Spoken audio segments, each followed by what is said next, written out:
Good morning all friends. मेरे legal advice by Sheikh Javed Mohammad advocate channel पर आपका स्वागत है। आज के हमारे वीडियो का टाइटल है how to discover assets property disclosure form 16A CPC. जी हाँ सर, फॉर्म 16A से आप ये ना समझिएगा कि ये कोई इनकम टैक्स फॉर्म है, जैसा कि हम इनकम टैक्स में फॉर्म 60 भरते हैं। नो सर, ये है सीपीसी का फॉर्म। और आदेश 21 नियम 41 के उपनियम 2 के तहत जो एफिडेविट पेश किया जाएगा उसका जो आइडियल प्रारूप बुक में दिया गया है, वही आइडियल प्रारूप के ऊपर आज मैं वीडियो लेकर आया हूं, क्योंकि ये बड़ा ही महत्वपूर्ण टॉपिक है और एक बड़ा ही महत्वपूर्ण शपथ पत्र है। ये उस समय हमारे काम में आता है जब धन से संबंधित कोई वसूली की डिक्री का दावा न्यायालय में विचाराधीन है। आप कोर्ट में केस जीत गए, किसी भी व्यक्ति के खिलाफ आपने दावा लगाया रुपये की वसूली का, लेकिन वो चालाकी कर रहा है, तमाम चालबाजियां दिखा रहा है, न्यायालय को गुमराह कर रहा है, पकड़ में नहीं आ रहा है, भाग भाग जा रहा है, गिरफ्तारी वारंट में गिरफ्तार भी नहीं हो रहा है और आपके पास उसकी कोई संपत्ति का पता ठिकाना मौजूद नहीं है। तब ये आपके लिए एक बड़ा जबरदस्त प्रावधान है। आपकी वसूली की इजरा को एग्जीक्यूट करा के आपके रुपए को वापस दिलाने में बड़ा महत्वपूर्ण कानूनी प्रावधान है आदेश 41 आदेश 21 नियम 41 का उपनियम 2। जी हाँ सर, मैं आपको आगे बढ़ने से पहले शॉर्ट में बता दूं, जब भी हम अदालत में कोई दावा लगाते हैं और जब हम केस जीत जाते हैं, तब उसके बाद हमें अदालत में एग्जीक्यूशन एप्लीकेशन पेश करना होती है, जो आदेश 21 नियम 11 के तहत सिविल प्रक्रिया संहिता 1908 के तहत कोर्ट में पेश की जाती है। जब ये कोर्ट में विचाराधीन रहती है और ऐसी स्थिति बनती है कि सामने वाला जो मदयून है या निर्णित ऋणी है वो चालबाजियां दिखा रहा है और पैसे नहीं दे रहा है और आप परेशान हैं, तब ये आपके लिए एक बड़ा जबरदस्त महत्वपूर्ण कानूनी प्रावधान में लेकर आया हूं, जिसका उपयोग करके आप आपके रुपयों की वसूली को आसानी से कर सकते हैं। इसमें आप न्यायालय से निवेदन करेंगे। सबसे पहला इसमें आदेश 21 नियम 41 के उपनियम 1 में बताया गया है कि उसकी मौखिक परीक्षा की जाए या उसको सूचना दी जाए, तो न्यायालय उसको बहियों और दस्तावेजों को उपस्थित लेकर भी उपस्थित करने का आदेश कर सकता है। यह आदेश 41 नियम 1 में बताया गया और आदेश 21 नियम 41 के उपनियम 1 में बताया गया और आदेश 21 के उपनियम 41 के उपनियम 2 में बताया गया है कि आप न्यायालय से निवेदन करते हैं कि माननीय न्यायालय इससे एफिडेविट पर इसकी प्रॉपर्टी को डिस्क्लोज करवाया जाए, डिस्क्लोजर करवाया जाए, मतलब प्रकट करवाया जाए इसकी प्रॉपर्टी को। तब ऐसी दशा में उसको न्यायालय के समक्ष वो देना ही होगी। अगर वो उसमें आनाकानी करता है, वो न्यायालय के आदेश होने के बाद भी उसकी अवज्ञा करता है, तो आदेश 21 के उपनियम 41 के उपनियम 3 में 3 माह के सिविल कारागार का प्रावधान दिया गया है। जहां सर वो बच नहीं सकता, उसको न्यायालय के द्वारा 3 माह का सिविल कारागार कर दिया जाएगा और तब तक वो जेल में रहेगा। इस 3 महीने में अगर वो पहले वो या तो शपथ पत्र देता है, राशि चुका देता है और न्यायालय का आदेश होता है, तभी वो जेल से बाहर आ पाएगा, और न पूरे 3 माह तक वो जेल में रहेगा। और इस 3 माह की अवधि में भी कोई पैसे से वो बरी या मुक्त नहीं हो जाएगा। फिर आगे कार्रवाई होगी। और यदि वो न्यायालय में झूठा शपथ पत्र पेश करता है, तो आप जानते हैं 192 193 भारतीय दंड संहिता 1860 में 7 साल की सजा का प्रावधान है सर। वो कितनी चालाकी कर ले, वो बच नहीं सकता। इस पे मैंने एक स्पेशल वीडियो बनाया जो मेरे चैनल पर अपलोडेड है, अभी कल ही अपलोड किया था मैंने सर, कि सावधान संपत्ति का ब्यौरा नहीं दिया तो जाना पड़ेगा 3 महीने तक जेल, सीपीसी रूल 41। इस पे कल ही मैंने वीडियो भी अपलोड किया और ई बुक भी अपलोड की है। ई बुक उसी वीडियो के नीचे डिस्क्रिप्शन बॉक्स में मेरे द्वारा दे दी गई है, और ये जो मैं वीडियो बना रहा हूँ इसका भी ई बुक पीडीएफ मेरे द्वारा तैयार किया गया है। उसकी लिंक भी इस वीडियो के नीचे डिस्क्रिप्शन बॉक्स में मेरे द्वारा दे दी गई है। और आज के वीडियो में हम जिन महत्वपूर्ण टॉपिकों पर चर्चा करेंगे उनमें सबसे पहला है सर जो है कि एफिडेविट ड्राफ्ट, जो बुक में दिया गया है सर। आप देख रहे हैं ये बुक में, ये मैंने इसमें लेके बैठा हूं मैं आपके लिए। ये सिविल प्रक्रिया संहिता 1908 है और इसमें जो प्रारूप दिया गया है, ये अक्सर लोगों को सर इसकी जानकारी होती ही नहीं है, और ना ही पूरे यूट्यूब पे इस प्रकार का मुझे वीडियो सर्च करने पे मिला। कोई वीडियो नहीं मिला। मैंने सर्च करा था इस टॉपिक पे कि कभी मुझे इस टॉपिक पे कोई वीडियो मिल जाए, कोई वीडियो नहीं मिला। ये फॉर्म 60 पे जब मैंने यूट्यूब पे सर्च किया, तो वहां पे वो इनकम टैक्स में जो फॉर्म 60 भरा हुआ आता है सभी वही आया, और कहीं भी ये सीपीसी का जो रूल 41 है, इसके उपनियम 2 के तहत जो ड्राफ्ट दी गई है जो बुक में, ये कहीं भी सर नहीं हुई। तो इसलिए मेरे द्वारा एक आइडियल ड्राफ्ट भी आपके लिए तैयार की गई है, रेडीमेड ड्राफ्ट, कि यदि आपको आवश्यकता पड़े तो आप उसको लेकर अपने सुंदर अक्षरों में हाथ से भर के भी कोर्ट में पेश कर सकते हैं। आपकी टाइपिंग का समय भी सर उसमें बच जाएगा, क्योंकि अक्सर टाइपिंग हम कराने जाते हैं तो हमें आधा घंटा पौन घंटा लगना मामूली बात होती है, उनके पास अतिरिक्त वर्क भी रहता है। ये सब चीजें हम बाद में डिस्कस करेंगे। और आपके तुरंत समस्या के निराकरण के लिए मैंने इसको कैसे भरा जाएगा, इसमें जो हम आगे देखेंगे, एक तो आवेदन पत्र का ड्राफ्ट जिसके साथ फॉर्म 16A लगाया जाएगा। आवेदन पत्र भी देना होगा सर, उस आवेदन पत्र की ड्राफ्ट क्या होगी वो भी मैंने ई बुक PDF के अंदर आपके लिए तैयार करके रखी है। इसी प्रकार से किसके द्वारा भरा जाएगा ये फॉर्म, इसे भरने का तरीका क्या है, और किसके समक्ष भरा और तस्दीक कराया जाएगा, क्या सावधानियां रखें, और फॉर्म 60 का भरने की चेक लिस्ट, ये सब मैंने ई बुक PDF के अंदर दी है। और आदेश 21 रूल 41 के उपनियम 1, 2, 3 इसकी पूरी परिभाषा को भी सरल शब्दों में मैंने ई बुक PDF के अंदर समझाया है, और सरल उदाहरणों के साथ मैंने उसमें जानकारी दी है। तो आइए सर, अब हम आगे की जानकारी मैं आपको ई बुक PDF के अंदर से देता हूं, जहां मैंने महत्वपूर्ण जानकारी आपके लिए तैयार करके रखी। आइए सर, लेट्स गो। आप देख रहे हैं सर कंप्यूटर स्क्रीन पर, how to discover assets property disclosure form 16A CPC। ये इनकम टैक्स का नहीं है सर, ये CPC का फॉर्म है, और बड़ा ही महत्वपूर्ण फॉर्म है। ये आप मान के चलें कि अब ऋणी वसूली से बच नहीं सकता, क्योंकि यदि उसके द्वारा संपत्ति की गलत जानकारी दी जाएगी तो 7 साल की जेल में जाएगा, 3 माह का सिविल कारावास होगा वो अलग।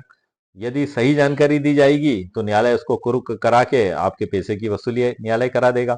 तो ये एक इतना जबरदस्त कानूनी उपाय है कि यदि न्यायालय ने आदेश कर दिया और 30 दिन के अंदर उसके द्वारा आपको राशि नहीं दी गई, तब आप तुरंत इसका उपयोग आप कर सकते हैं। इसमें एक महत्वपूर्ण सर्वोच्च न्यायालय का फैसला भी है इससे संबंधित में, उसको भी मैंने इस ई बुक PDF के अंदर आपके लिए तैयार करके रखा है।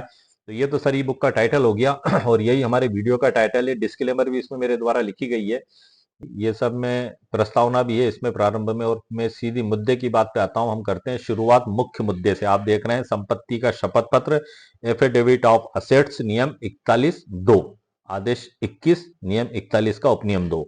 ये फॉर्म है सर संख्या क्रमांक 16 का, निर्णित ऋणी द्वारा अस्तियों के बारे में शपथ पत्र दिया जाना। ये हिंदी और अंग्रेजी दोनों में ही मैंने ई बुक के अंदर प्रिंट किया है सर, और इसके लिए एक स्पेशल PDF भी बनाया है, उसमें ये फॉर्म हिंदी और अंग्रेजी में मौजूद है।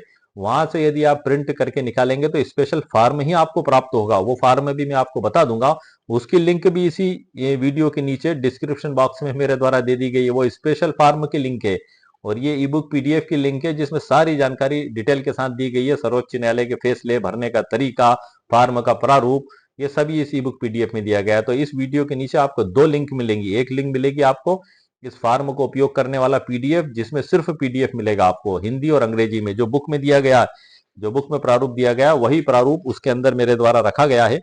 और ये ई बुक है, इसमें से आपको आगे जानकारी दे रहा हूँ। आदेश 21 नियम 41(2) आप देख रहे हैं, इसमें लिखा हुआ है, ऊपर न्यायालय का नाम लिखा रहेगा। हम अक्सर क्या करते हैं सर, हम एफिडेविट अपनी मन मर्जी से बना लेते हैं, या वो निर्णित ऋणी के जो वकील साहब हैं वो अपनी हिसाब से वो एफिडेविट बना के कोर्ट में पेश कर देते हैं, जबकि इसका वास्तविक प्रारूप सिविल प्रक्रिया संहिता 1908 में ही दिया गया है। हमें उस प्रारूप से अलग हटके नहीं जाना है। वही प्रारूप है जो उस मुलजिम को सजा कराएगा, उस प्रतिवादी को, सॉरी मुलजिम नहीं, प्रतिवादी को सजा कराएगा।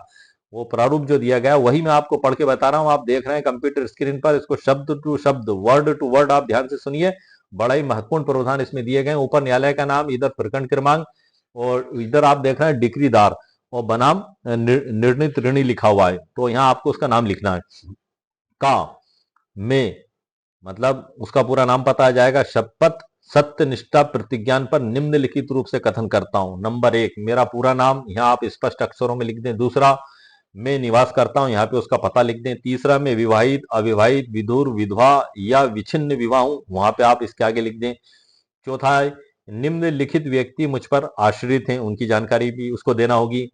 पांचवा है, मेरे नियोजन, व्यापार या व्यवसाय, यहाँ जगह खाली है, वहां पे आप लिख दें जो भी व्यवसाय करता है जो मैं करता हूं, ये आपकी डिटेल ले जाएगी। उसके बाद, मैं निम्नलिखित कंपनी का निर्देशक हूं। अब वो किस कंपनी का निर्देशक है ये जानकारी उसको यहाँ पे देना होगी। ये मैं बता दूं, निम्नलिखित कंपनियों का निर्देशक है। अगर निर्देशक नहीं है किसी कंपनी का तो इसको आप रिंग कर दें, निरंक जो कहते हैं, डेश लगा देगा वो।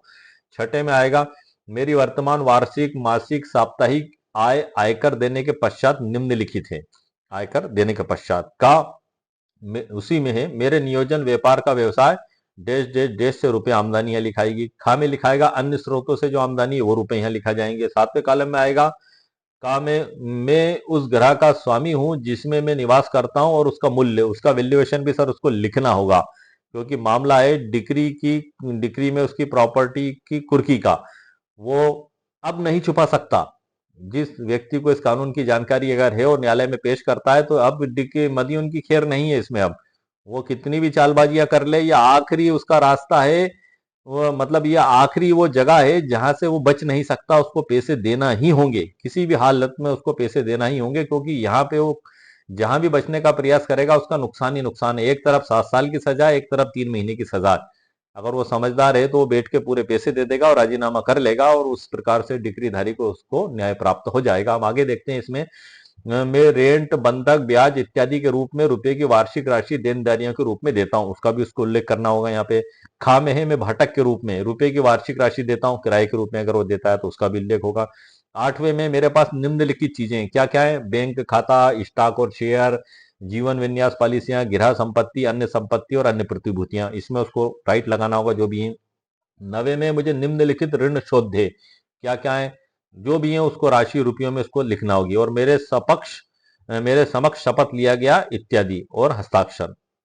तो ये इसका एक आइडियल प्रारूप है सर, जो मैंने आपको बताया, और इसी को मैंने आपके लिए इंग्लिश में भी तैयार करके रखा है। ये सर बुक का प्रारूप है, जो मैंने आपको अभी बुक में से बताया था, उसी को मैंने आपको समझाने के उद्देश्य से उसी को कॉपी पेस्ट कर दिया, बिल्कुल सेम टू सेम जो बुक में दिया गया था। आप देख लें इसमें, ये ऊपर जो बुक में दिया हुआ वही का वही मैंने इसमें पीडीएफ लगा दिया है, ताकि आपको आसानी भी हो सके कि हाँ बुक का ये प्रारूप है, और उसी को बिल्कुल खूबसूरत अंदाज में सरल तरीके से पीडीएफ भी बना के मैंने टाइप किया, वो भी मैं आपको आगे बताऊंगा। क्योंकि ये बुक का प्रारूप है, आप जो है कि इसको यूज करेंगे तो ये आप देखेंगे ऊपर अलग है, नीचे अलग है, काफी छोटे हैं, जगह के कॉलमों में भी कमी है। तो मैंने विशेष स्पेस डेश करने के बाद उसको पूरे प्रारूप में सेट किया है 2 पेज में, ताकि यदि आप सुंदर अक्षरों में अगर उसको भरते हैं, जो पढ़ने में आसानी से आ जाए, तो आप बिना टाइप कराए भी वो व्यक्ति जो है कि कोर्ट में पेश कर सकता है, चाहे कि चूंकि ये पेश तो उसी को करना है जो निर्णित ऋणी है, ये उसी के लिए है खास तौर से ये। मगर उसको आप चूंकि डिग्रीधारी हैं, तो आपको भी तो पता होना चाहिए कि आखिर ये जो डॉक्यूमेंट्स ला रहा है ये सही है या गलत है। अगर वो दूसरे प्रारूप में लाता है तो आप कोर्ट में जज साहब के समक्ष आपत्ति पेश कर सकते हैं। आपके वकील साहब कह सकते हैं कि माननीय न्यायालय, ये जो है कि गलत तरीके से एफिडेविट लेके आया है, और इसका असल प्रारूप ये है जो सिविल प्रक्रिया संहिता 1908 में ही दिया गया है, फॉर्म 16 है। तो इससे इसी फॉर्म में इसको भरवा के इससे मंगवाया जाए। तो ये इसमें आप ही का बेनिफिट छुपा हुआ है। छुपा हुआ क्या है सर, आप ही का बेनिफिट है ही इसमें सब कुछ। इसमें आगे बढ़ते हैं सर, इसी को मैंने इंग्लिश में भी कर दिया है आपके लिए। ये हिंदी का हो गया सर बुक का प्रारूप, और ये हो गया इंग्लिश का प्रारूप। बुक का मैंने वर्ड टू वर्ड वही कॉपी पेस्ट कर दिया है जो बुक में दे रखा है इंग्लिश का, आप देख लें कंप्यूटर स्क्रीन पे।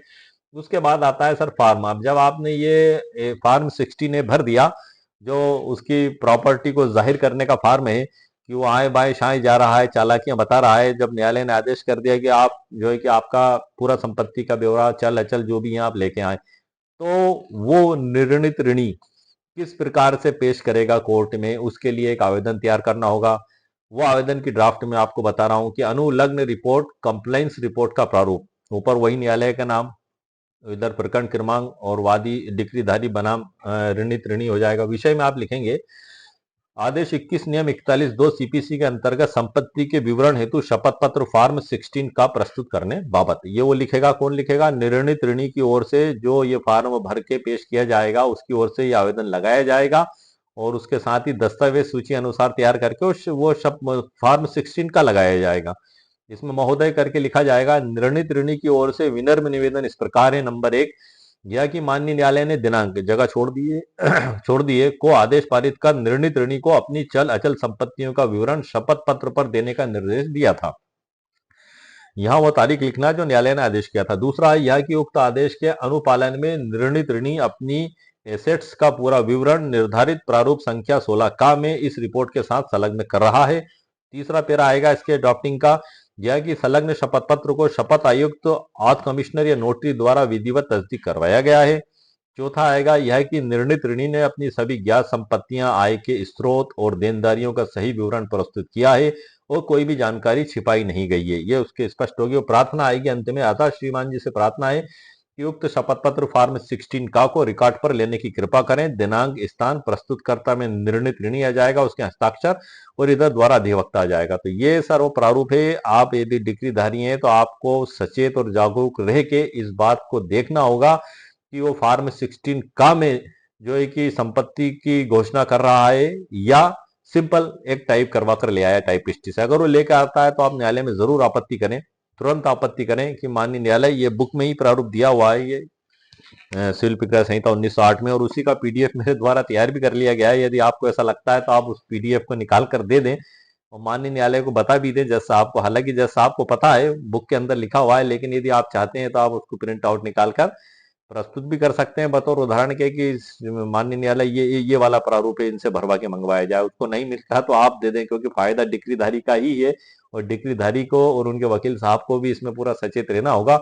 और ये चूंकि एक ऐसा फार्म है जिसका प्रयोग करना हम अक्सर नहीं जानते वकालत की प्रैक्टिस में, हमें सालों प्रैक्टिस के भी हो जाते हैं, लेकिन इसका उपयोग हमें जब होता है तब कई बार हमको पता भी नहीं हो पाता है कि आखिर ये फार्म बुक में कहाँ लिखा हुआ है। इसलिए इस टॉपिक के लिए मैं स्पेशल रूप से आपके लिए वीडियो लेकर आया हूँ। और इसमें जो विशेष जानकारी है कि शपथ पत्र के हर पन्ने पर नोटरी की सील और हस्ताक्षर होना चाहिए। नोटरी एडवोकेट तो जानते ही हैं सभी ऑल इंडिया में कि नोटरी कैसे की जाएगी, उसी नियमों के प्रारूप में आपको नोटरी करना है। नोटरी से रिलेटेड तकरीबन सर मैं 70 वीडियो मेरे चैनल पर अपलोड कर चुका हूँ। आज भी मेरे पास कई नोटरी एडवोकेट्स के ऑल इंडिया से मैसेजेस भी आते हैं और क्यूरी भी आती है, तो मैं लगभग लगभग सभी टॉपिक पे सर बना चुका हूँ। आप मेरे चैनल पर जाएं और मेरे चैनल को देखें। यदि आपको वहां पे आपके इस प्रॉब्लम से रिलेटेड नोटरी का वीडियो नहीं मिलता है और उसकी ई बुक नहीं मिलती है, तब आप फिर मैसेज करें सर, मैं उस पर नया वीडियो आपके लिए बना दूंगा, उस कानूनी समस्या के समाधान के लिए और प्रॉब्लम सॉल्यूशन के लिए नई ई बुक भी आपके लिए तैयार कर दूंगा। हम आगे बढ़ते हैं सर इसमें संलग्न में।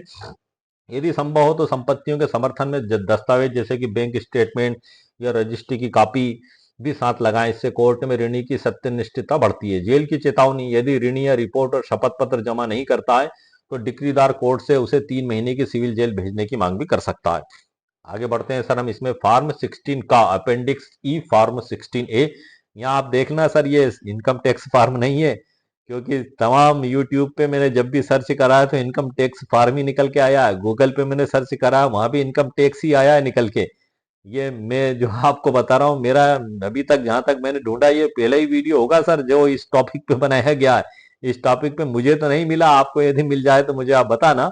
लेकिन ये एक विशिष्ट टॉपिक है और ये इसका इस्तेमाल करने की जब भी नौबत आती है तो हमें या तो पता नहीं होता है या हमें जो है कि सही फॉर्म में हम जानकारी दे नहीं पाते हैं। हमें इस कानूनी प्रावधान की अक्सर लोगों को जानकारी भी नहीं होती है कि 3 माह का सिविल कारावास, ओह उसमें उसकी सारी चालाकी धरी के धरी रह जाती है मदयून की।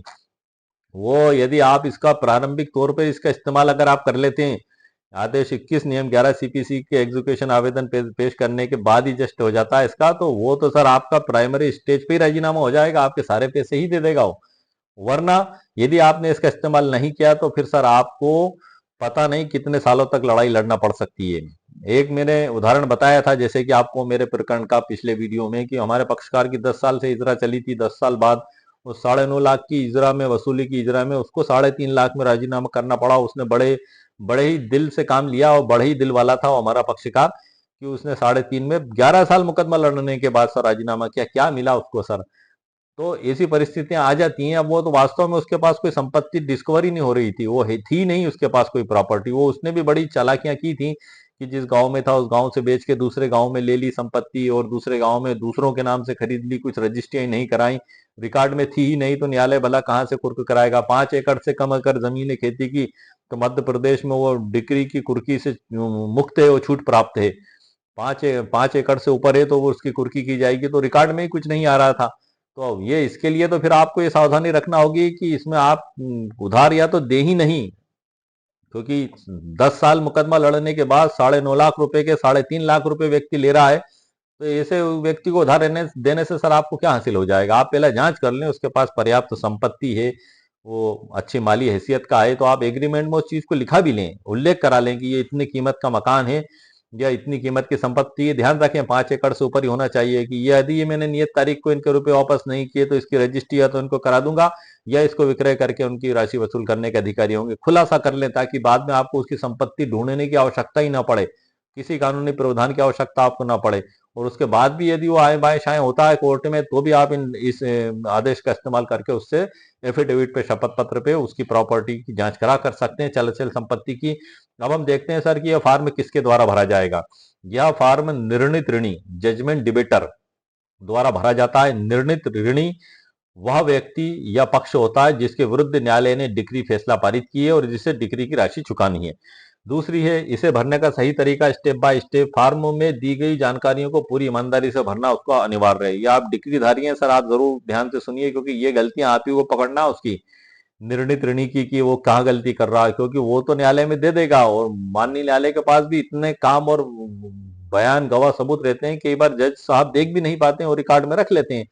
ये तो आप ही को चौकन्ना होकर देखना होगा और जज साहब का ध्यान उस ओर दिलाना होगा, तब वो चीज वहीं रुक जाएगी। और फॉर्म 16 जो मेरे द्वारा बताया गया, इसके प्रारूप में आप उसको लाना होगा। इसको भरने का क्या है, भरने का तरीका, शीर्षक में सर ऊपर न्यायालय का नाम, पक्षकारों के नाम, बिंदु 1 से 5 में ऋणी को अपना पूरा नाम, पता, वैवाहिक स्थिति, आश्रितों की संख्या और अपने व्यवसाय या नौकरी का पूरा विवरण देना होगा। छठे में आय का विवरण देना होगा।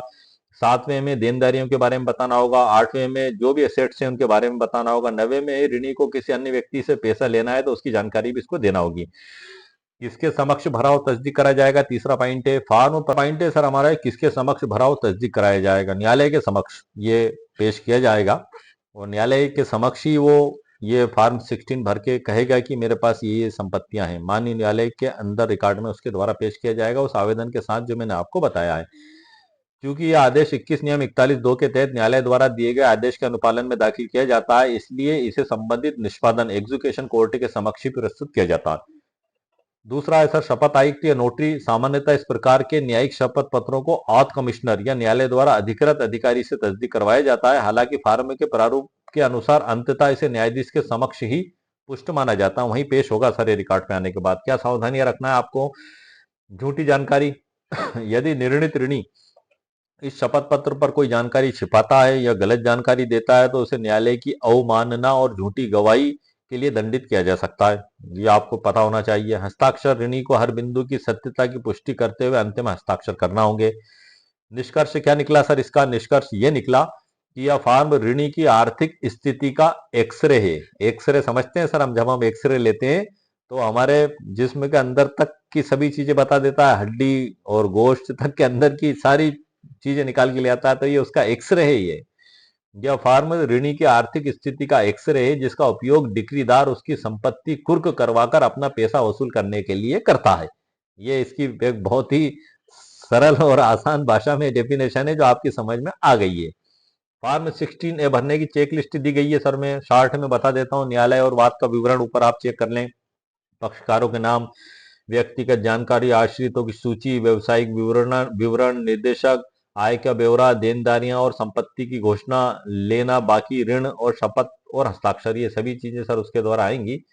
और इसे शपथ आयुक्त या नोटरी से तस्दीक करवाना जो कि जरूरी है। वैसे शपथ आयुक्त के द्वारा अधिकतर पेश किया जाता है कोर्ट में, जितने भी हलफनामे हैं तो शपथ आयुक्त से आप तस्दीक करा लें। नोटरी का भी प्रतिबंध नहीं है, हालांकि सीपीसी की धारा 139 के अनुसार किसी भी शपथ पत्र को निम्नलिखित अधिकारियों के समक्ष शपथ दिलाई जा सकती है।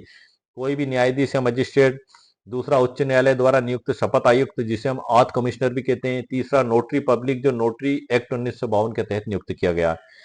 फॉर्म 16 की विशिष्ट स्थिति है।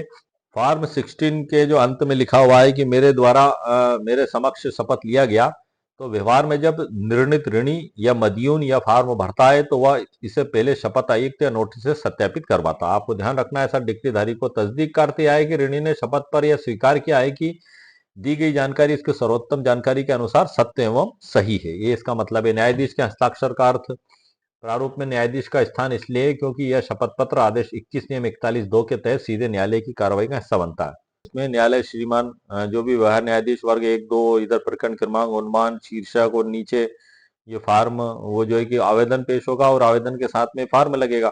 तो न्यायालय का नाम, क्योंकि न्यायालय के समक्ष ही पेश किया जाएगा, न्यायालय ने ही आदेश किया इसलिए पेश किया जा रहा है। और न्यायालय ने आदेश क्यों किया है, क्योंकि डिक्रीधारी ने न्यायालय में आवेदन दिया है। न्यायालय में आवेदन काय में दिया, उसके द्वारा आदेश 21 के नियम 41 के उप नियम 2 के तहत। उसकी ड्राफ्ट क्या होगी ये पिछले वीडियो में मैं बता चुका हूं सर, पूरा वीडियो डिटेल में मैंने मेरे चैनल पर अपलोड किया है। ई बुक भी अपलोड की है, उसी वीडियो के नीचे डिस्क्रिप्शन बॉक्स में उसकी लिंक मेरे द्वारा दे दी गई है। हम आगे बढ़ते हैं। ये सभी जानकारियां सर इसके अंदर लिखी गई हैं। और तस्दीक ना करवाया जाए तो क्या होगा? वैसे तस्दीक करवा के पेश करें सर, हम आप ध्यान रखें, क्योंकि तस्दीक जो एक घोषणा है वो शपथ आयुक्त के समक्ष तस्दीक होगी। और फॉर्म 16A अपेंडिक्स ई क्या है? तो ये हमारी ई बुक का व्यवहारिक हिस्सा है और सीपीसी के अपेंडिक्स ई में फॉर्म 16A दिया गया है, या वो प्रोफार्मा है जिसमें ऋणी को अपनी जानकारी भरना होती है। सरल शब्दों में इसका यही मतलब है। क्या क्या बताना पड़ता है सर, पूरी जानकारी मैंने आपको दे दी है। और यही सब कुछ डिटेल में मैंने लिखा है कि झूठा शपथ पत्र देने के गंभीर परिणाम। ये सर ई बुक पीडीएफ के अंदर से ही जानकारी दे रहा हूँ सर मैं आपको। ये जानकारियां मैं बिना इसके भी आपको दे सकता था शॉर्ट में, लेकिन मैंने पूरी डिटेल से जानकारी इसके अंदर देने का मकसद यही है कि यदि आपको ऐसा लगता है कि इसके अंदर दी गई जानकारियां जो मैं आपको बता रहा हूँ आपके लिए उपयोगी हैं, तभी आप इसको परचेस करें सर। सरल उदाहरण देख लेते हैं हम। रमेश ने संजय के शोरूम से 5 लाख का माल खरीदा लेकिन पैसे नहीं दिए। कोर्ट ने संजय के पक्ष में डिक्री दे दी। 40 दिन बीत गए, रमेश ने पैसे नहीं दिए। तब कार्रवाई नंबर 1 होगी, संजय ने नियम 41(2) के तहत आवेदन दिया। नंबर 2, कोर्ट का आदेश। कोर्ट ने रमेश को आदेश दिया कि फॉर्म 16 भरकर 2 हफ्ते में बताओ कि तुम्हारी संपत्तियां कहाँ हैं। नंबर तीसरी स्थिति आएगी, रमेश की गलती। रमेश ने शपथ पत्र में लिखा कि उसके पास सिर्फ एक पुराना स्कूटर है। चौथी स्थिति बनेगी इसमें, चौथी स्टेप, संजय की जांच। संजय ने पता लगाया कि रमेश के पास एक गुप्त गोदाम है जिसका किराया उसे मिलता है। पांचवी स्टेप होगी इसमें, नतीजा, संजय ने कोर्ट को सबूत दिए। कोर्ट ने न केवल रमेश की संपत्ति कुर्क की बल्कि उसे झूठा शपथ पत्र देने के लिए कारण बताओ नोटिस भी जारी कर दिए। रमेश अब डिक्री की रकम और जेल की सजा दोनों के डर में है। ये इसका एक उदाहरण मेरे द्वारा तैयार किया गया है। इसी प्रकार से ये इसमें और भी जानकारियां सब दी हुई हैं जो मैं आपको बता रहा हूं। और उसके बाद यहाँ पे आ जाती है सर आदेश 21 नियम 41, निर्णित ऋणी की संपत्ति के बारे में उसकी परीक्षा। ये वो मूल बेसिक धारा है सर, जिसके अंदर 41(2) में ये शपथ पत्र का बताया गया है। तो शपथ पत्र का प्रारूप क्या होगा? वो यही प्रारूप है जो बुक में दिया गया है, सिविल प्रक्रिया संहिता 1908 में। वही प्रारूप मैंने इसी में लिखा हुआ है sir, word to word copy paste भी किया है इसमें। और ये 2 लिंक आपको दिखाई देंगी सर इसमें वीडियो के नीचे। एक तो ये जो ई बुक पीडीएफ है जिसमें पूरी डिटेल जानकारी दी गई है, सर्वोच्च न्यायालय के फैसले और भी पूरे सरल उदाहरणों के साथ। ई बुक के लिए भी लिंक दिखाई देगी और स्पेशली पीडीएफ की लिंक की भी आपको दिखाई देगी। यदि आपको आवश्यकता पड़ती है तो आप वहां से उस पीडीएफ को भी निकाल कर सुंदर अक्षरों में हाथ से भरकर भी कोर्ट में पेश कर सकते हैं या करवा सकते हैं। यदि आप डिक्रीधारी हैं और निर्णित ऋणी को फॉर्म नहीं मिल रहा है तो आप ही उसको दे सकते हैं न्यायालय में, क्योंकि फायदा आपका है, इसलिए आप ही उसको निकाल कर दे सकते हैं कि ये फॉर्म सर ये है इसका प्रारूप, अगर उसको नहीं मिलता है तो। आइए सर हम आगे बढ़ते हैं इसमें। शॉर्ट में मैं बता देता हूँ, डिक्री धन के संदाय के लिए ये आदेश 21 नियम 41 में है, ये उपनियम 1 में। तो वहां डिक्रीदार न्यायालय से इस आदेश के लिए आवेदन कर सकता है। क्या? नंबर 1, निर्णित ऋणी की अथवा उस दशा में जिसमें निर्णित ऋणी निगम हो तो उसके अधिकारी की अथवा किसी भी अन्य व्यक्ति की मौखिक परीक्षा की जाए। और क्या ऋणी को कोई ऋण शोध है तो कौन से हैं? क्या ऋणी ऐसी कोई अन्य संपत्ति या साधन है जिनसे डिक्री की तुष्टि की जा सकती है और कौन से हैं? और न्यायालय ऐसे ऋणी या अधिकारी या व्यक्ति की हाजिरी और उसकी परीक्षा के लिए किन्हीं बहियों या दस्तावेजों के पेश किए जाने के लिए आदेश कर सकेगा। ये हो गया सर 41(1) शॉर्ट में।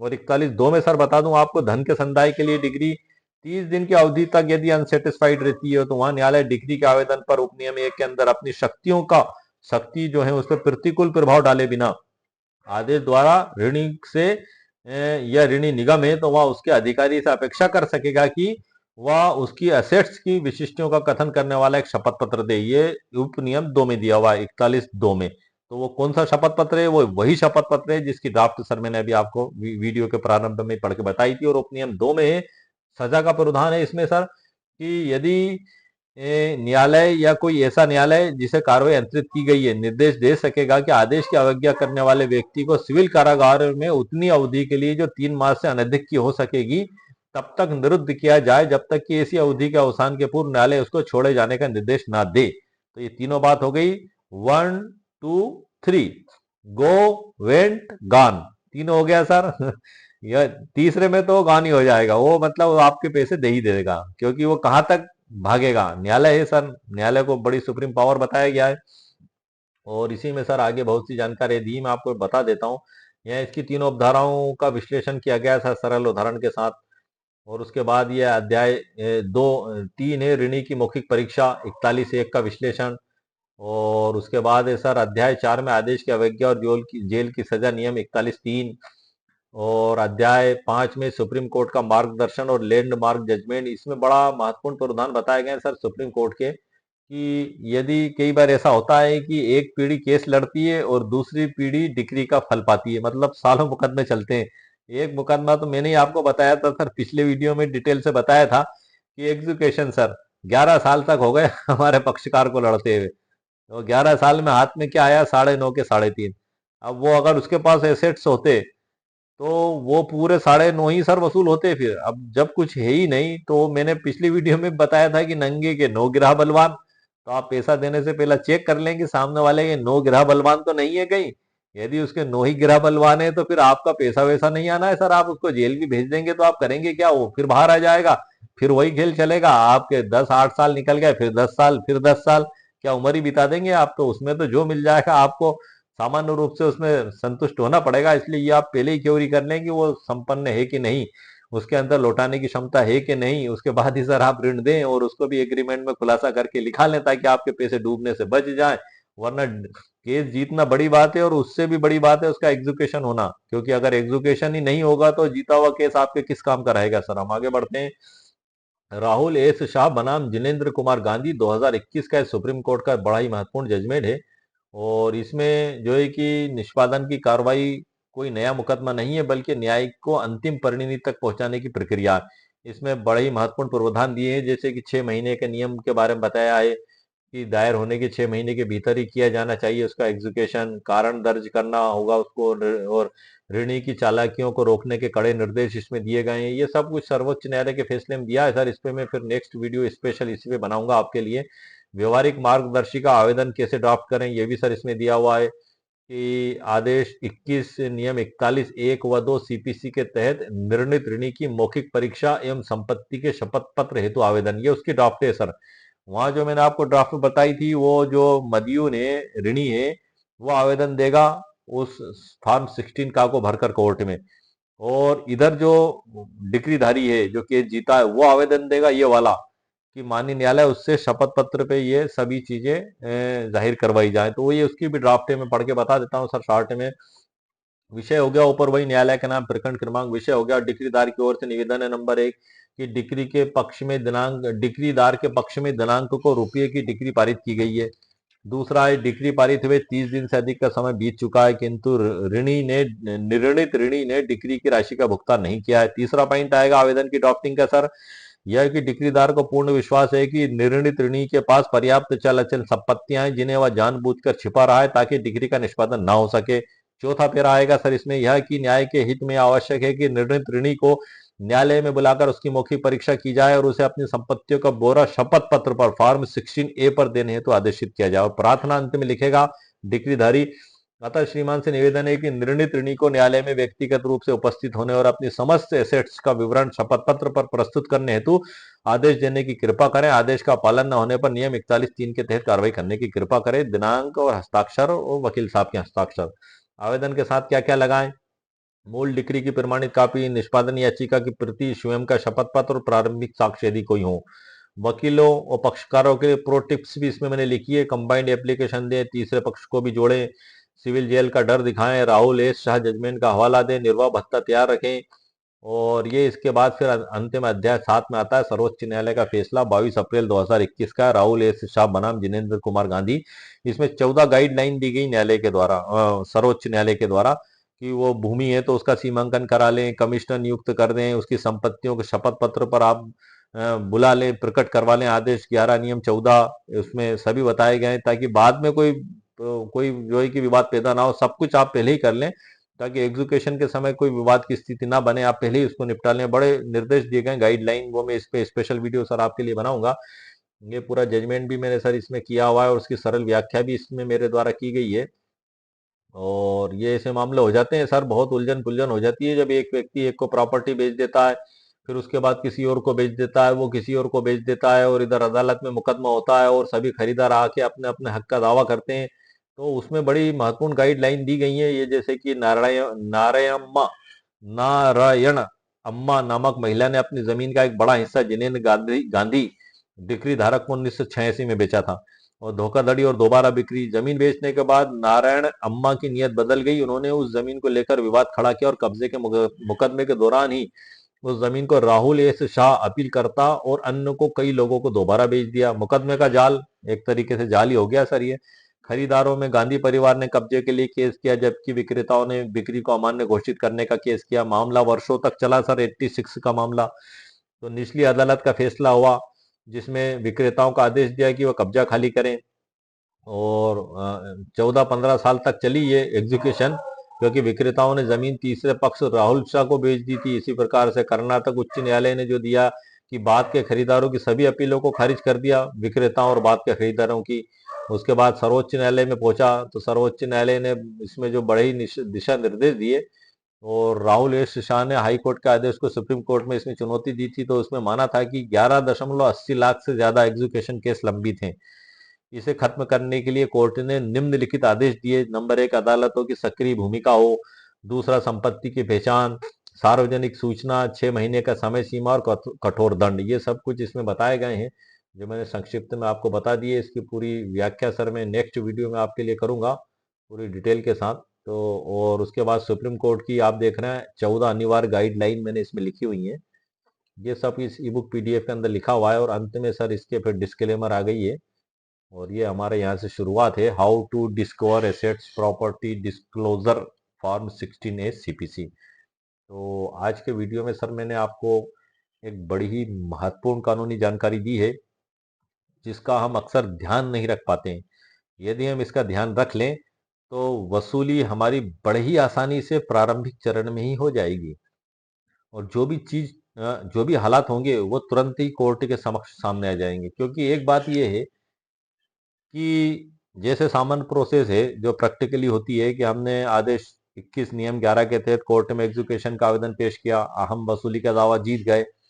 अदालत सबसे पहले उसकी चल संपत्ति का कुर्की वारंट का आदेश करती है, फिर हम तलबाना पेश करते हैं। न्यायालय हमसे मांगता है कि उसकी चल संपत्ति दो, तो हम सामान्यतः लिखते हैं उसमें मोटरसाइकिल, टीवी, कूलर, पंखे, उसकी जो भी उसकी फसल या जो भी हो हम उसमें लिख देते हैं। 10 भैंसे हैं, न ट्रैक्टर है, न ट्राली है, ये जो भी हो, मकान, वो तो अचल में आ जाएगा, ये सब लिख देते हैं। और जब वो नहीं मिलता है तो रिपोर्ट लग के आ जाती है कि साहब हमको कोई ये नहीं मिली, तो फिर न्यायालय आदेश करता है कि अचल संपत्ति की नीलामी की जाए।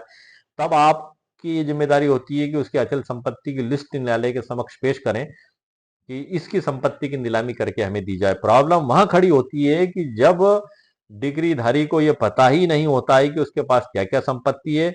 इसी बात का वो फायदा उठाता है मदयून, जो निर्णित ऋणी होता है, और वो अदालत में उसकी संपत्तियों को जाहिर नहीं करता है।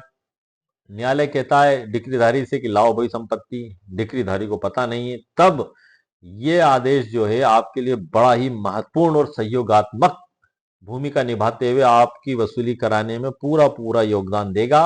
आप तुरंत न्यायालय में आदेश 21 नियम 41 के उपनियम 2 और 3 के तहत आवेदन पेश करके निवेदन करें कि इससे शपथ पत्र पे संपत्ति को डिस्क्लोजर करवाया जाए, डिस्कवर करवाया जाए।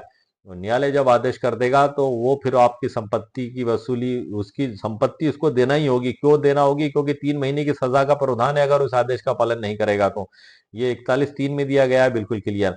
और यदि झूठा शपथ पत्र देता है तो 7 साल की सजा का भी प्रावधान है। आखिर बच के जाएगा कहां सर? तो ये इतना बड़ा प्रावधान है। और अब फार्म जब वो संपत्ति को जब अदालत में पेश करेगा तो फार्म 16 में ही करना होगा उसको। ये इनकम टैक्स वाला फार्म नहीं है sir, sale tax income tax का, क्योंकि फार्म 16 शब्द का इस्तेमाल अक्सर वहीं होता है। ये सिविल प्रक्रिया संहिता में ही दिया गया है। मैं आपको बता दूं, ये हाईलाइट मैंने किया हुआ है, इसको आप देख रहे हैं, ये फार्म। और ये पूरा के पूरा फार्म सर मैंने इसकी पीडीएफ भी तैयार करके रखी है। वो पीडीएफ भी मैं आपको बता देता हूँ, 2 मिनट में आप उसका पीडीएफ निकाल के आप उसका उपयोग कर सकते हैं। ये आप देख रहे हैं सर कंप्यूटर स्क्रीन पर, ये पीडीएफ है जो मैंने स्पेशली आप लोगों के लिए तैयार किया हुआ है। इसकी ड्राफ्ट मेरे द्वारा टाइप करके और उसका पीडीएफ इसलिए तैयार किया गया है क्योंकि एक तो इस फॉर्म की हमें जानकारी होती ही नहीं है, पहली बात तो, कि ऐसा भी कोई प्रारूप सीपीसी में दिया गया है जिसपे हम मदीन के द्वारा संपत्ति को प्रकट करवाएं। सामान्यतः वो एक सामान्य ओरल प्रारूप में जाता है टाइपिस्ट से और 4 लाइन टाइप करवा कर लेकर आकर दे देता है। लेकिन इसमें तो सारे प्रारूप दिए गए हैं। तो ये स्पेशली मैंने पीडीएफ ही तैयार किया है। आप देख रहे हैं ये ऊपर संख्या 16 का, निर्णित ऋणी द्वारा अस्थियों के बारे में शपथ पत्र दिया जाना, आदेश 21 नियम 41(2), ये अंग्रेजी में भी किया सर। ये कॉलम मैंने इतनी डिस्टेंस के साथ भरे हैं कि यदि आप इस पीडीएफ को निकालते हैं तो आप बिना टाइप करवाए वो जो ऋणी है वो अपने हाथों से भी भर के कोर्ट में पेश कर सकता है। ऐसा नहीं है कि वो जो है कि टाइपिस्ट के पास जाएगा और उसको समय है या नहीं है, उसको फालतू परेशान होना पड़ेगा। 1 मिनट में पीडीएफ आप निकालें और तुरंत हाथ से वो भरे ऋणी और शपथ आयुक्त से तस्दीक कराकर माननीय न्यायालय में पेश कर दे। ये देख रहे हैं सर, ये पेज 1 हो गया और ये 2 पेज हो गए। काफी ही बड़े ही खूबसूरत शब्दों में सर इसको मैंने तैयार किया है, ताकि आपको देखने से ही लग रहा होगा कंप्यूटर स्क्रीन पे कितने इसमें मैंने सीरियल वाइज तैयार किया। और ये इंग्लिश में प्रारूप है, अगर कोई व्यक्ति चाहता है कि उसको इंग्लिश में पेश करना है तो इंग्लिश का भी पीडीएफ सर मैंने इसमें दे दिया है। और इसकी लिंक भी सर मैंने वीडियो के नीचे डिस्क्रिप्शन बॉक्स में दे दी है। जब आप इसको प्रिंट आउट करेंगे तो उस पीडीएफ में आपको सिर्फ यही प्राप्त होगा और कुछ नहीं मिलेगा। ये जो आप कंप्यूटर स्क्रीन पे देख रहे हैं, एक 2 पेज हिंदी में है और एक ये 2 पेज अंग्रेजी में, ये स्पेशली पीडीएफ ही है उस प्रारूप का। और दूसरी लिंक आपको मिलेगी ई बुक पीडीएफ की, उसमें पूरी डिटेल जानकारी, इसके भरने का तरीका, सर्वोच्च न्यायालय के फैसले, आदेश 21, नियम 41 के उपनियम 1, 2, 3 की संपूर्ण जानकारी सरल उदाहरणों के साथ उसमें आपको मिलेगी। अब हम आगे बढ़ते हैं सर। आज के आज के इस वीडियो में मैंने सर आपको महत्वपूर्ण कानूनी जानकारी दी है फॉर्म 16 सीपीसी आदेश 21 के ऊपर। आप ये ध्यान रखिएगा, ये एग्जीक्यूशन का ही आदेश है। आप इसको इनकम टैक्स का समझने की गलती ना करें, क्योंकि अक्सर इनकम टैक्स में ही फॉर्म 16 शब्द यूज होता है। और अक्सर हम जब संपदा 2.0 पर रजिस्ट्री कराने जाते हैं, मेरे द्वारा भी करवाई गई है, तो वहां भी फॉर्म 16 उस दशा में भरा जाता है जब ट्रांजेक्शन 5 लाख से ऊपर होता है खरीदी बिक्री का, कि जो खरीद रहा है रजिस्ट्री के जरिए संपत्ति, वो क्रेता को 5 लाख से रुपए से ऊपर दे रहा है और उसके पास पैन कार्ड भी नहीं है, तब फॉर्म 60 सर लगाना होता है। तो और इनकम टैक्स में भी हम भरते हैं फॉर्म 16, तो ये वो फॉर्म 16 नहीं है, आप ध्यान रखिएगा, ये फॉर्म 16 का है। सीपीसी के आदेश 41 आदेश 21 नियम 41 के उपनियम 2 के तहत जो एफिडेविट पेश किया जाएगा, ये उसका प्रारूप है सर। स्पेशली ये एक बड़ा ही महत्वपूर्ण कानूनी प्रावधान है जो आपकी संपत्ति की वसूली कराने में बड़ा ही महत्वपूर्ण भूमिका निभाता है। तो आज के इस वीडियो में सर मैंने आपको इस टॉपिक पे मुकम्मल कानूनी जानकारियां दे दी हैं, और ई बुक पीडीएफ की लिंक भी इस वीडियो के नीचे डिस्क्रिप्शन बॉक्स में मौजूद है, और वो जो फॉर्म है उस पीडीएफ की लिंक भी डिस्क्रिप्शन बॉक्स में मौजूद है। आपका घंटों का काम मिनटों में हो जाएगा, मिनटों में भी नहीं, 1 मिनट में हो जाएगा। आप ई बुक जाएं और पीडीएफ पे क्लिक करें, भुगतान करें। आप जैसे ही भुगतान करेंगे तो उसकी आपको डाउनलोड होकर आपके ईमेल पर मिल जाएगा, आप उसके प्रिंट आउट निकाल लें। आपको टाइप की भी समय बचेगा, सब कुछ आपका बचेगा, और प्रारूप भी आपको आसानी से मिल जाएगा। तो इस ई बुक पीडीएफ की लिंक जो मैंने जो जानकारी आपको दी, इसी वीडियो के नीचे डिस्क्रिप्शन बॉक्स में मेरे द्वारा दे दी गई है। 199 रुपीज कीमत सर मेरे द्वारा रखी गई ई बुक पीडीएफ की। यदि आपको आवश्यकता महसूस हो तो आप उसको खरीद सकते हैं। मैंने ई बुक पीडीएफ के अंदर से ही जानकारी इसलिए दी है कि खरीदने से पहले आपको पता लग जाए। परिचित भी मैंने इसीलिए कराया है कि आखिर इस ई बुक पीडीएफ में क्या लिखा हुआ है। ये देखने, सुनने, समझने के बाद यदि आपको ऐसा लगता है कि आपके लिए उपयोगी है और आपके काम आ सकती है, तभी इसको सर आप परचेस करें। और यदि आपको ऐसा लगता है कि आपके लिए उपयोग में नहीं है, तो आप इसको परचेस ना करें। अंदर से मैटर दिखाने का मकसद यही है, क्योंकि जब आप मेरे वेबसाइट पे इसको खरीदने जाएंगे तो वहां ये ई बुक पीडीएफ के अंदर की जानकारी दिखाई नहीं देगी। ये तो जब आप 199 रुपए का भुगतान कर देंगे उसके बाद ही आप पढ़ पाएंगे। लेकिन मैं पहले ही अंदर से जानकारी देता हूं ताकि आप खरीदने से पहले ही उसको देख, सुन और समझ लें। वहां पे डिस्क्रिप्शन बॉक्स लिखा दिखाई देगा, लेकिन ये अंदर के मेन मैटर वहां दिखाई नहीं देंगे। तो अंदर से भी जानकारी देने का मेरा यही मकसद है कि आप पहले देख लें, सुन लें और समझ लें, और उसके बाद लगता है आपके लिए उपयोगी है, तब आप इसको परचेस करें। तो आज के वीडियो में सर मैंने आपको बड़ी ही मुकम्मल और बड़ी महत्वपूर्ण मुद्दे पे एक मुकम्मल कानूनी जानकारी प्रदान कर दी है फॉर्म 16 का, जो शायद आपको इतनी आसानी से मिलना उपलब्ध हो या ना हो। आप शायद इसके बारे में जानते हो या ना जानते हो, मैं इस बारे में तो नहीं कह सकता। लेकिन इतना जरूर है कि मुझे गूगल और यूट्यूब पे सर ये टॉपिक पे मैंने सर्च किया तो मुझे कुछ भी इसके विषय में नहीं मिला था। मैंने फिर विचार किया, क्योंकि मेरे केस में भी परिस्थिति आई थी, हालांकि उसमें उसके पास प्रॉपर्टी नहीं थी। तो जब प्रॉपर्टी नहीं होगी तो फिर आप क्या करेंगे सर? तो ये चीजें आपको पहले ही देखना है कि आप साधन संपन्न है, वो सामने वाला आप ही को जानकारी पहले ही आप ऋण देते समय आप सारी जानकारी ले लें, उसमें लिख दें, और उसके बाद फिर आवेदन दें न्यायालय से कि माननीय न्यायालय, इससे शपथ पत्र पे इसके असेट्स के बारे में जानकारी ली जाए। बस यहाँ से सारी चीज पकड़ में आ जाएगी, आपका पैसा वसूल हो जाएगा, आप पूरी जंग जीत जाएंगे। खाली केस जीतना ही बड़ी बात नहीं है, एग्जीक्यूशन होना उसका सबसे बड़ी बात है। अंतिम हम केस तभी जीतते हैं जब उसका एग्जीक्यूशन हो जाता है, क्योंकि एग्जीक्यूशन अगर नहीं हुआ तो वो जीता हुआ मुकदमा आपके लिए किस काम का है सर? वो तो आपको खटका बना रहेगा मन में, वो हाई कोर्ट चला जाएगा। आप सोचेंगे कि अगर वहां से हार गए हम, तो अंत कहाँ हुआ सर? उसका अंत तब होगा जब उसका एग्जीक्यूशन होने के बाद आपको आपकी राशि मिल जाएगी। तो धन के वसूली की बातों में ये बड़ा ही महत्वपूर्ण कानूनी प्रावधान दिया गया है आदेश 21 नियम 41 के उपनियम 1, 2 और 3। गो, वेंट और गान, यदि आपने इसको उपयोग कर लिया तो गो वेंट गान हो जाएगा वो सामने वाला और पैसे दे देगा, और आप केस संपूर्ण रूप से जीत जाएंगे, आपकी परेशानियों का निराकरण हो जाएगा। तो आज के वीडियो में मैंने एक जानकारी देने की कोशिश की है। ये जो ई बुक पीडीएफ है, इसका उपयोग आप के स्वयं के उपयोग के लिए, आप इसे किसी कोर्ट कचहरी में पेश नहीं कर सकते। ये एक पीडीएफ मात्र है। इसके अंदर जो कानूनी जानकारियां दी गई हैं, वो कानूनी जानकारी आप कोर्ट में जज साहब को बता सकते हैं, बुक को, मेन बुक को पेश कर सकते हैं। ये ई बुक आपके स्वयं के उपयोग के लिए है सर। ये मैं विभिन्न कानूनों का संग्रह एक जगह करता हूँ, इसको प्रॉब्लम सॉल्यूशन ई बुक कहा जाता है मेरे द्वारा, ताकि एक आम व्यक्ति की समस्या को सॉल्व कर सके, क्योंकि सभी जानकारियां आपको एक प्लेटफॉर्म पर मिलना नामुमकिन है सर। सरल उदाहरण, सर्वोच्च न्यायालय के फैसले, बुक में दी गई परिभाषा, उसकी सरल व्याख्या, और ये प्रारूप, प्रारूप के भरने के तरीके, ये पूरी डिटेल जानकारी आपको मिलना पॉसिबल नहीं है सर। ये मेरे द्वारा आपके लिए स्पेशली तौर पे आपकी प्रॉब्लम को सॉल्व करने के लिए तैयार की जाती है बुक पीडीएफ, और इसकी लिंक मेरे वीडियो के नीचे डिस्क्रिप्शन बॉक्स में मेरे द्वारा दे दी गई है। तो उम्मीद है सर आपको मेरा वीडियो पसंद आया होगा। मेरे वीडियो को आप लाइक भी करें, शेयर भी करें, सब्सक्राइब भी करें। ओके, शुक्रिया, थैंक यू सर।